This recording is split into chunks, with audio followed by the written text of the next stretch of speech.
Oh yeah. Oh yeah. We need to break down the math section, especially if you're preparing at the last minute. What should you do? So when I have students ask me, Mr. Alberto, oh my goodness, I should have done stuff, but I didn't get time to. I was so busy, or I was just plain old lazy because we all can get lazy. I admit it. I get lazy myself. But what should you do? All right, let's get the overall big picture. But before no, before the overall picture, frame your mind. If you're taking the test tomorrow, day after tomorrow, all right, let's just accept the fact that we're not going to hit a home run. We're not going to hit a triple. We're not going to score a touchdown, but at least we're going to be able to run the ball. We're going to get hit a bunch of times, but at least we'll be able to do something with some strategy that you can employ for the test if you're taking it at the last minute. So this is a big overview of the math section, but it was really tailored to those students who are going to take the test at the last minute and they don't have that much time to study. It could be they got the test tomorrow, day after tomorrow, maybe in 5 days, whatever it is. If it's a short period of time, don't sweat the big stuff because what you can use during this test, you can apply to the actual exam. But when you come out of that test, then you know you need to get busy. So let's, for the next exam, I mean, you need to get busy for the upcoming test after your short notice test. All right, the math section, what is it made up of? Let's go over the basics that they give us for the SATs. It comes from College Board. I infused a couple of more things in there. There's going to be slick, tricky wording that's going to pop up when you least expect it. But everything else, the formula guide, they're going to give it to you at the beginning of each section. You have the first part of the math section, second part of the math section. If you do very well in the first part, then you're going to get a harder second part of the test. If you underperform in the first part of the math section of the SAT, then they give you an easier second section. What is it really made up of? It's really SAT, ACT math is made up of Algebra 1 and Geometry 1. If you got at least a C minus in both of those classes, at least a C minus, you're ready to destroy the SATs and ACTs.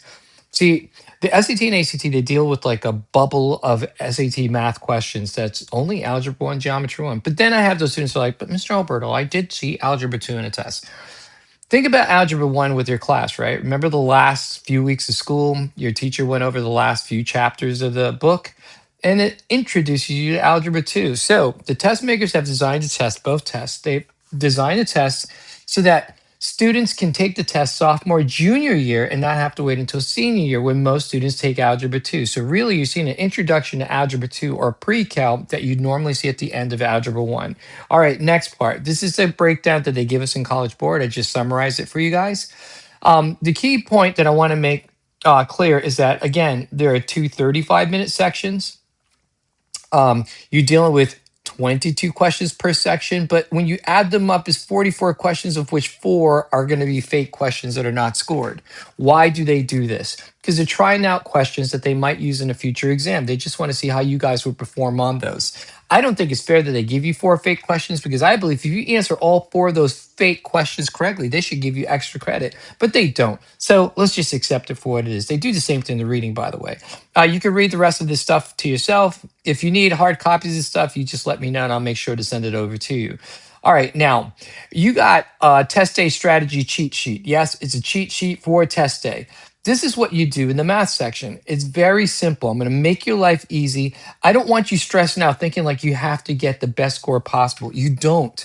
You're walking into the test trying to figure out what you're going to do for the next time you prepare for the exam. So the big picture I want you to know is that the SAT math section and the ACT math sections, they are easy.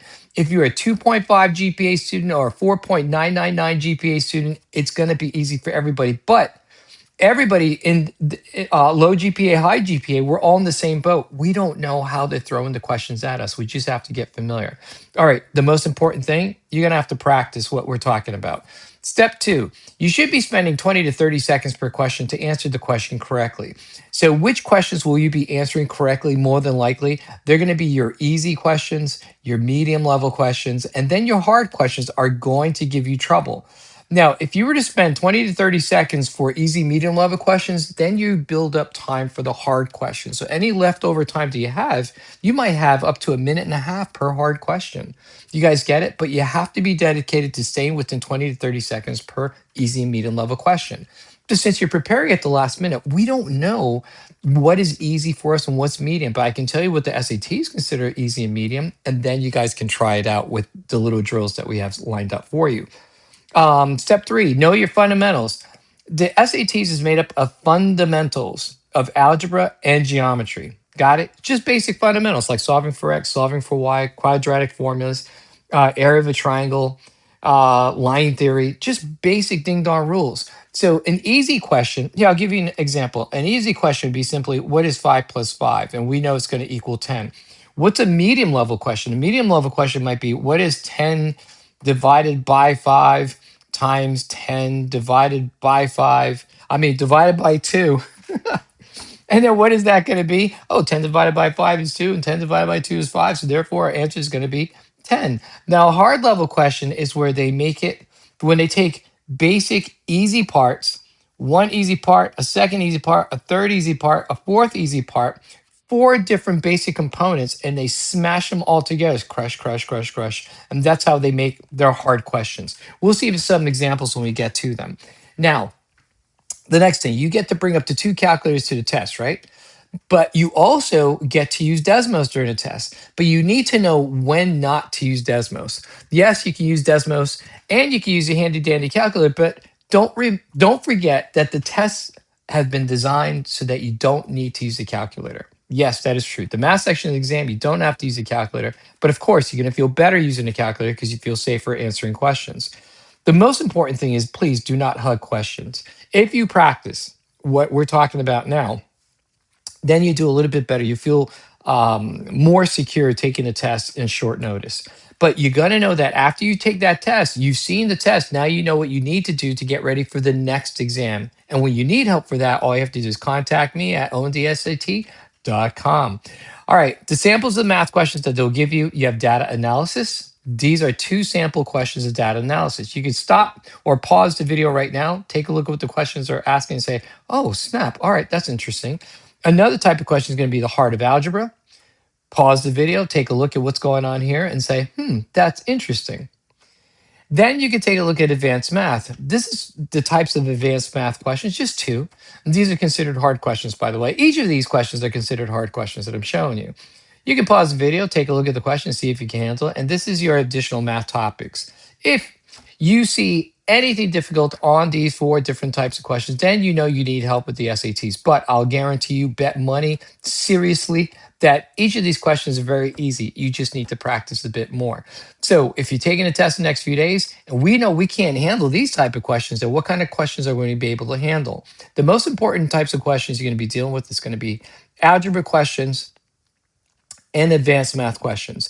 They make up, these two type of questions make up most of the SAT math section. If we go to the previous document where we talk about the breakdown, here it is, the algebra. You've got about 30 to 34% of the tests made up of algebra questions. Advanced math, which is a fancy way of saying more algebra. That's another 30 to 34%. But notice data analysis and geometry makes up 11 to 16% of the entire test. So which one would be more important for you for the upcoming test? If you're taking a short notice, it's going to be your algebra and advanced math. The data analysis, I'll provide information on data analysis for you in case you want to review it, and also with geometry in case you want to review it for the next upcoming short notice, last minute test. All right, here's a breakdown just in case you're curious, right? Oh my gosh, miss, I gotta go all through all this stuff with the algebra. No, not for the upcoming short notice test or the last minute test, but I'm just showing you these are the 11 algebra concepts that are tested in the SATs over and over and over and over again. Now, each of these concepts, and notice for my students, my private group students, we go through these in 11 days, these type of questions. Each type, I have my students work on those and then we hit them a second time, not only a first time, a second time, we'll do it a third time before the actual exam, and then they own the algebra questions.